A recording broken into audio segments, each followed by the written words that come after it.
The cold wind howled through the narrow lanes of the tiny mountain village. Snow had started falling again, covering the mud roofs and broken fences in a thin white layer.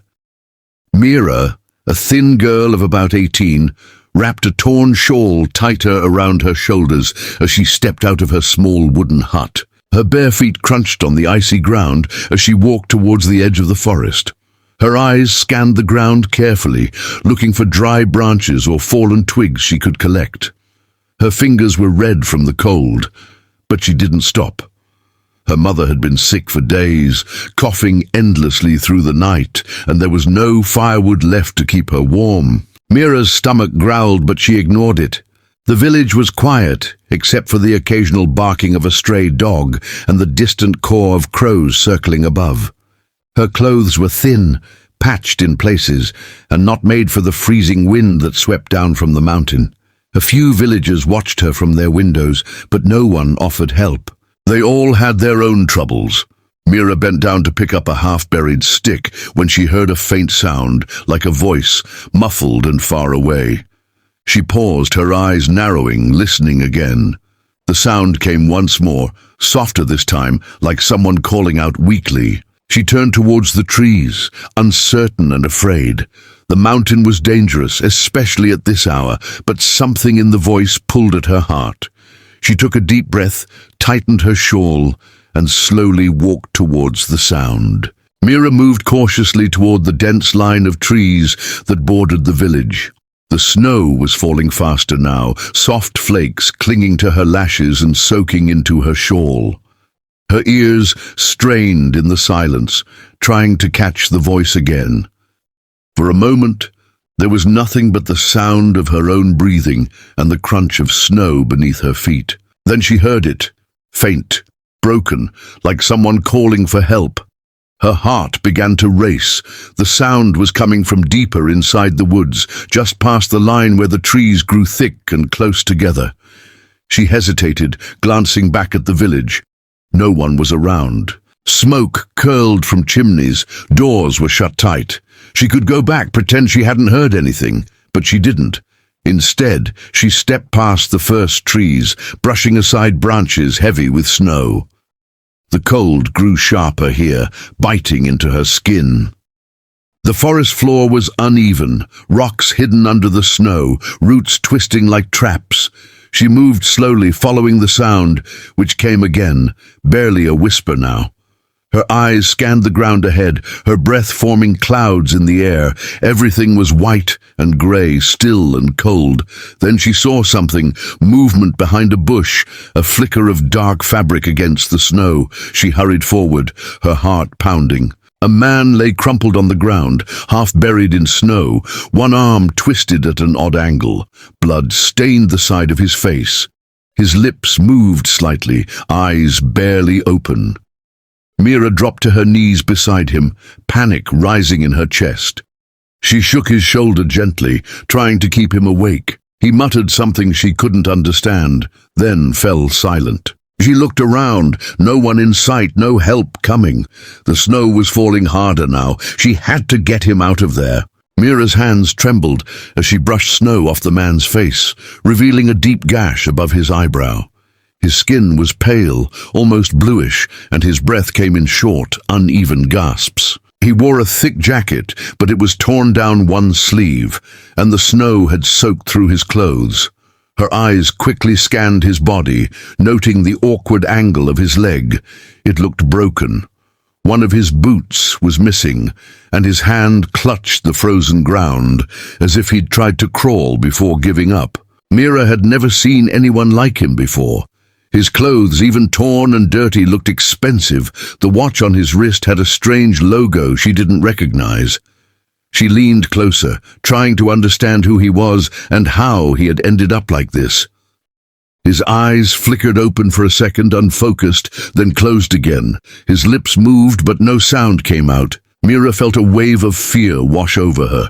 She had never dealt with anything like this, but she couldn't leave him here, not in this cold, not like this. She stood up quickly, scanning the woods. She needed something, a rope, a sled, anything to move him. But there was nothing. Her gaze fell on a thick, broken branch nearby. With effort, she dragged it over and started clearing the snow from beneath him. It would be rough, but she could use it to slide him. Her fingers were numb as she lifted his shoulders and gently rolled him onto the makeshift sled. He groaned in pain, and she paused, whispering softly, "I'm sorry. I have to help you." The snow kept falling, heavier now, covering their tracks. She wrapped her shawl over his chest, hoping it would give him some warmth. Taking a deep breath, Mira grabbed one end of the branch and started pulling, her feet slipping, heart pounding. She didn't know who he was, but she knew one thing: if she didn't act fast, he wouldn't survive. Mira pulled with all her strength, her hands red and raw from gripping the rough wood. The man's body was heavy, and the broken branch she used as a sled scraped against hidden stones and tangled roots beneath the snow. Every few steps, she had to stop, panting, wiping the wet hair from her face. The snow was now falling in thick sheets, blurring her vision and making the forest look like an endless maze of white. Her feet slid on the icy patches, and once she fell to her knees, nearly dropping the branch. But she didn't let go. The man behind her let out a soft groan, barely audible. That faint sound gave her the strength to rise again. Step by step, inch by inch, she pulled him toward the village. The cold bit through her thin clothes, turning her fingers numb and her legs stiff. Her breath came out in sharp gasps, each one burning her throat. The forest seemed endless, and the path she had come from was already covered by fresh snow. She had to rely on memory and instinct. At one point, a gust of wind almost knocked her over. She bent low, shielding her face, her body trembling. For a second, doubt crept in. What if she couldn't make it? What if they both froze out here? But then she looked back. The man lay still, his chest barely rising. She couldn't let him die. With a deep breath, she forced herself forward again. Her hut was still far, but she caught a glimpse of the village rooftops through the trees. She bit her lip, tears mixing with the snow on her cheeks. Just a little more. Her arms screamed in pain. Her back ached, but she kept moving. When the trees finally thinned and the first huts came into view, her knees buckled. She fell, gasping, then dragged herself back up. She reached her doorstep, barely able to stand, and collapsed beside the man, whispering, "We made it." Inside the dim hut, the air was warmer, but still cold enough to see her breath. Mira struggled to lift the man onto the only cot, its wooden legs creaking under the added weight. Her mother lay quietly in the corner, too weak to speak, her eyes flicking toward the stranger before closing again. Mira moved quickly, grabbing a threadbare blanket and wrapping it tightly around the man's trembling body. His lips were blue, his skin ice cold. She lit the small fire with the few sticks she had managed to gather earlier, feeding it carefully. The flames flickered weakly, casting long shadows on the cracked walls. Mira placed a wet cloth on his forehead and began to clean the blood from his wound, using an old cotton cloth dipped in warm water. He winced slightly but didn't open his eyes. She spoke to him softly, hoping the sound of her voice might keep him connected to the world, but he remained silent. As she wiped the blood from his temple, her fingers brushed against a metal object near his wrist. Curious, she pushed his sleeve up and found a strange, elegant bracelet with intricate design and the initials RK engraved in bold, sharp letters. It didn't look ordinary. For a moment she stared at it, unsure what to think. Why would someone with such an item be found unconscious and alone in the forest? She gently removed the bracelet and tucked it into a small box under her bed, deciding to ask him about it later. Outside, the wind howled louder, and the snow piled higher against the door. Inside, Mira sat beside the fire, keeping watch. The man's breathing was shallow, but steady. She didn't know his name, where he came from, or why he was out there. But something deep inside told her this man was not ordinary. She whispered a prayer under her breath and glanced at the box beneath the bed, the initials glowing faintly in her memory. By morning, word had already spread through the village like wildfire. In a place so small, even the sound of a cough could stir curiosity.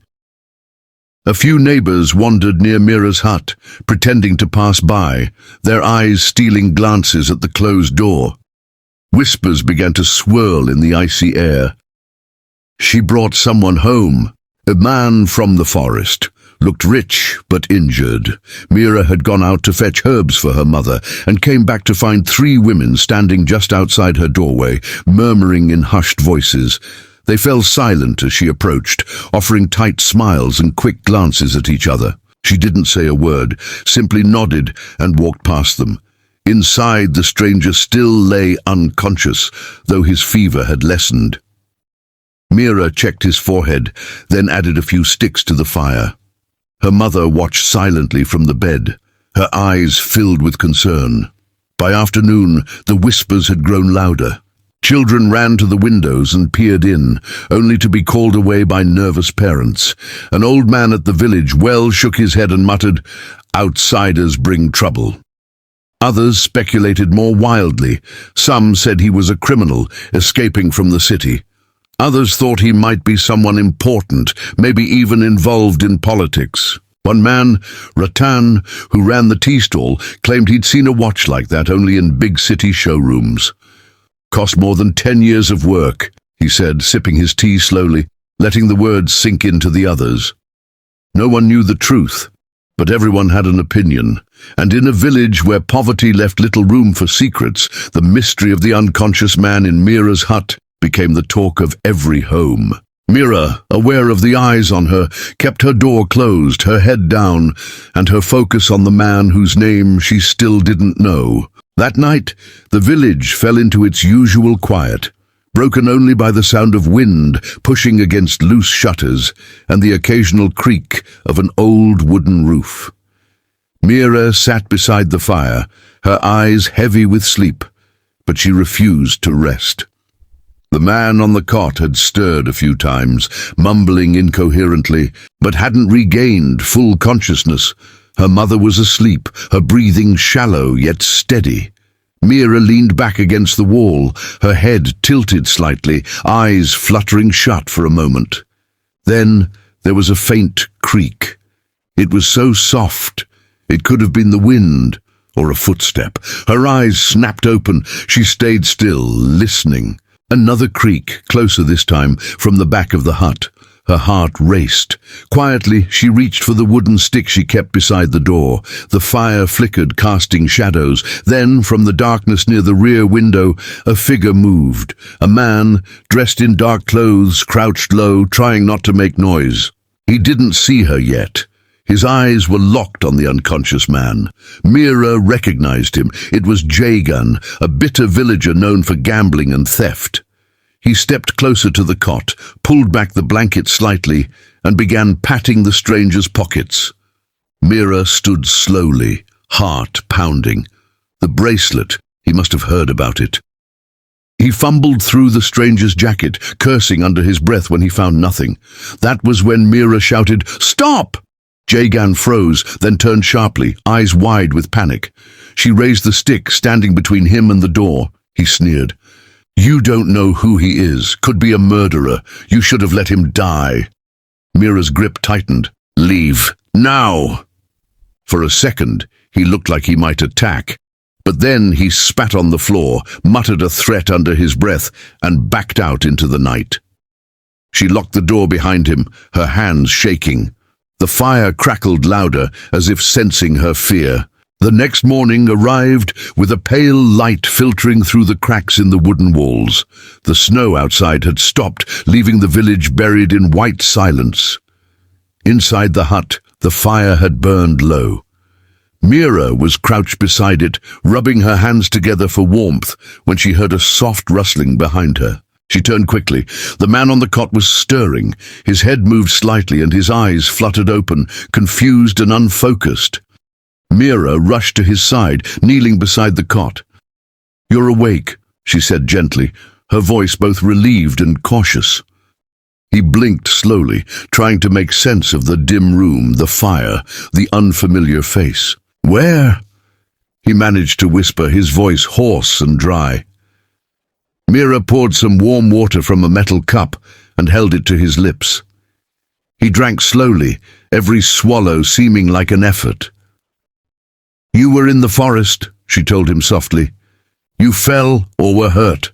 I found you and brought you here."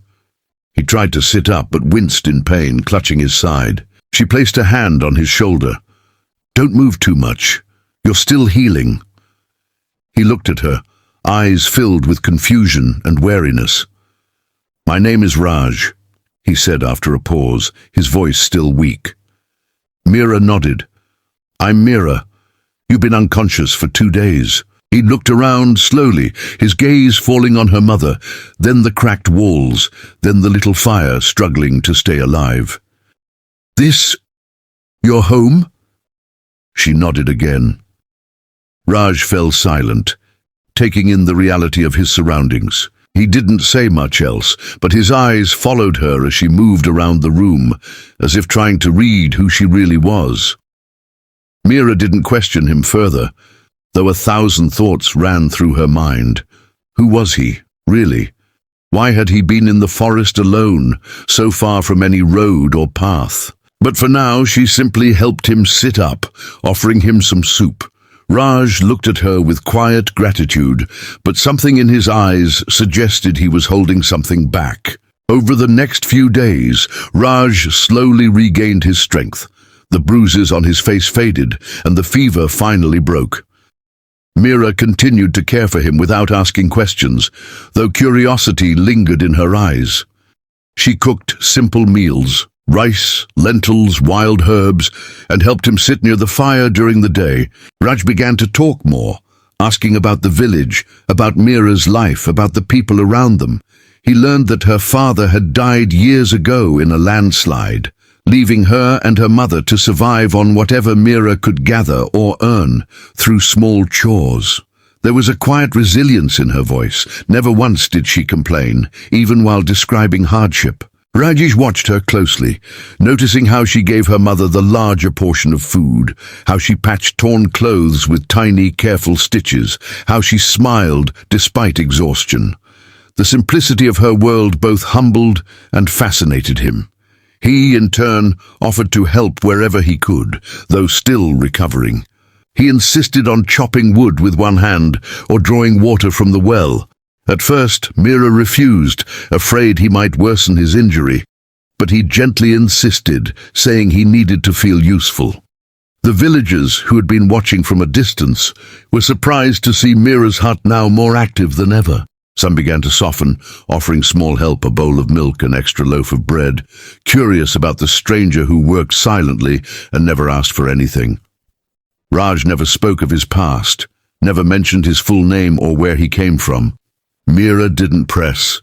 She saw the way his eyes darkened when certain topics came up, and she respected his silence. Still, a strange bond was growing between them, unspoken but real. Raj began to laugh again, a sound Mira wasn't used to hearing in her home. He asked her to teach him how to make her flatbread, and they both laughed, when he burned the first one. That evening, as they sat by the fire, Raj looked at her for a long moment, something unreadable in his gaze. Mira looked away, unsure why her heart was beating faster. Neither of them spoke, but something had already begun to change.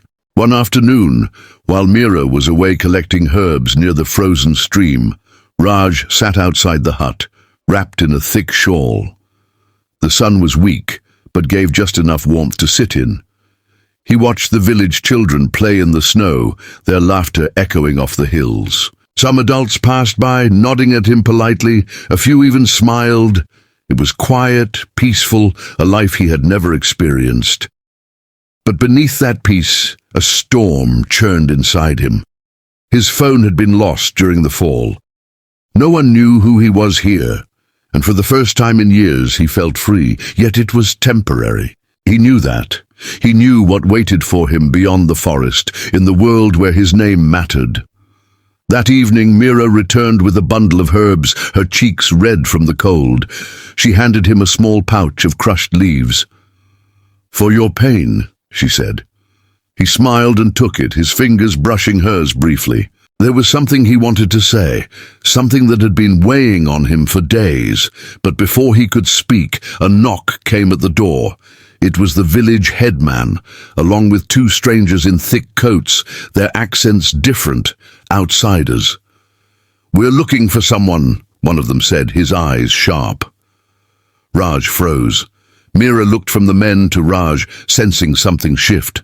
The headman stepped aside as the taller man held up a worn photograph. "Have you seen this man?" Meera stared at it. It was Raj, clean-shaven, in a suit, smiling in a way she'd never seen. Her hand trembled slightly. Raj stood slowly, his face calm, but eyes guarded.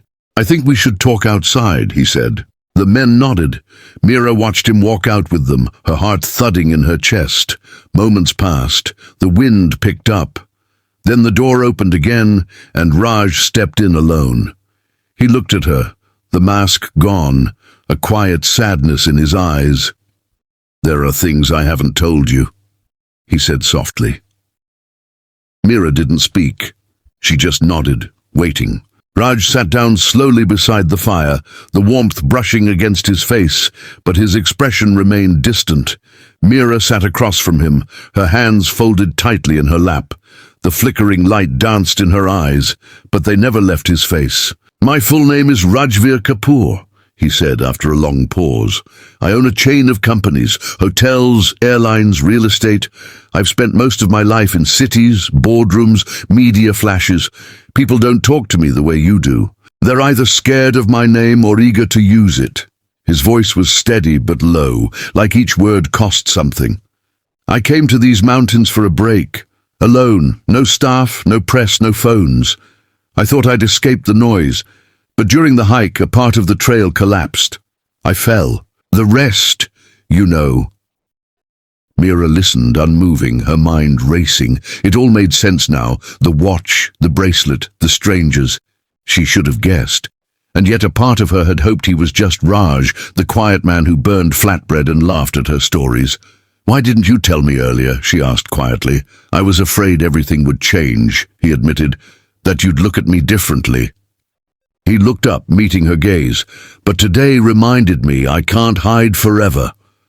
Silence stretched between them, heavy but not cold. Meera stood, walked to the box beneath her bed, and took out the bracelet. She handed it to him without a word. Raj took it slowly, his fingers brushing hers, and for a moment neither moved. "I'll be leaving soon," he said, barely above a whisper. "My people will come. There's a life waiting for me, but I don't know if I still want it the way it was." Meera's eyes softened, but her voice was steady. "Whatever life you choose, make sure it's real." Raj nodded, his heart heavier than it had been since the day of his fall. Outside, the snow had begun to melt, revealing the first signs of earth beneath. The following morning, the sun rose higher than it had in days, casting a golden glow over the village, as if signaling an end to the long, harsh cold.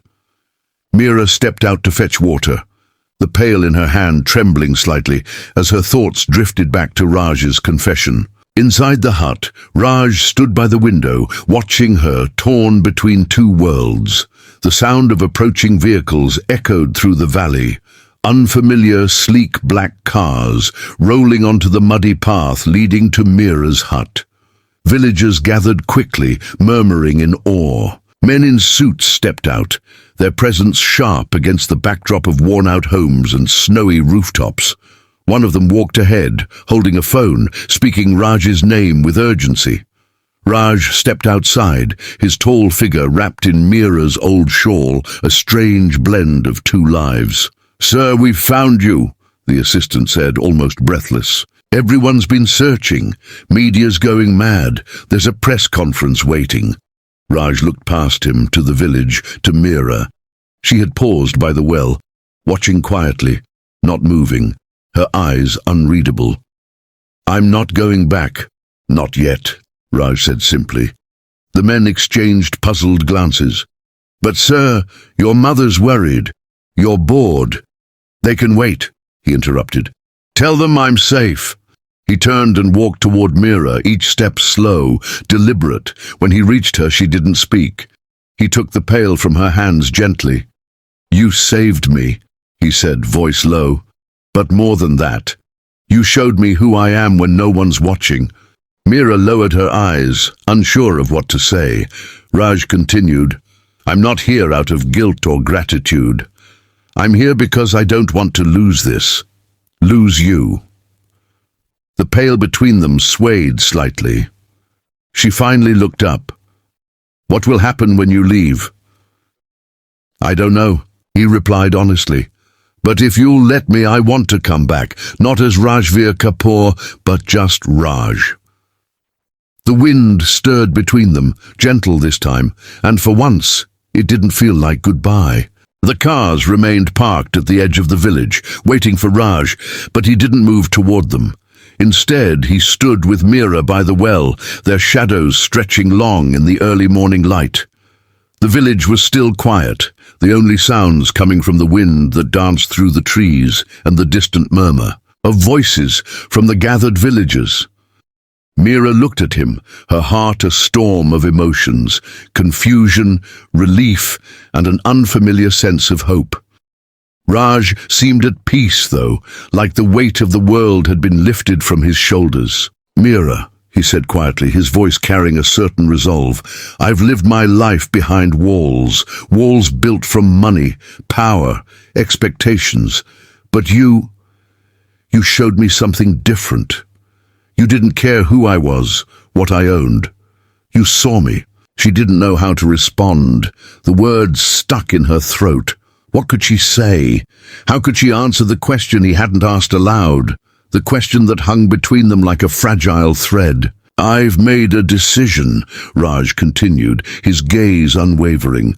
"I'm not going back to the life I left behind. I'll make my own path, one I choose. And if you'll have me, I want to walk it with you." Mira's breath caught in her chest, a mix of disbelief and hope threading through her veins. She looked at him, really looked at him, at the man who had once been a stranger, the man who had almost left without a trace. Now he was standing before her, asking for something more than she ever expected. "I don't know what the future holds," Mira said, her voice steady, though her heart raced. "But I know this. You've changed, and so have I. We can't undo what's happened, but maybe we can make something good of it."